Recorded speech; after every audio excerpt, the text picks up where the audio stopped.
আচ্ছা, ছোট ভাইরা তোমরা তো বসে আছো নাকি? হ্যাঁ। এই যে তুমি কি জানো যে চাঁদের দেশে এখন জমি কিনা যাচ্ছে? আকাশে মাটি পাওয়া গেছে চাঁদের। শোনো নি তুমি? হ্যাঁ, মাটি তোমার ওখানে চাষবাস করা লাগবে। অনেক কৃষক গেছে এবং আরো কিছু কাজের লোক লাগবে, বুঝলে? তাহলে আমি যাবো। তুমি যাবে? হ্যাঁ। তুমি যদি যাতে ইচ্ছুক খাওয়া এখানে তুমি বার্থডে কয় টাকা কামাই করো? 500। 500 টাকা? তোমার ইনকাম হলে 500 টাকা, তোমার 2000 টাকা ইনকাম দেওয়া হবে, বুঝলে?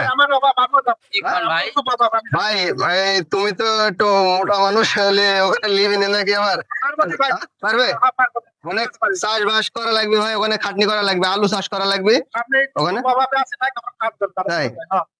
শোনো শোনো, তুমি যদি যাতে ইচ্ছুক তাহলে পরে বিমানবন্দরে আমি ফোন করব, ওখান থেকে গাড়ি এসে তোমাকে স্যাটেলাইটের মাধ্যমে তোমাকে নিয়ে যাবে।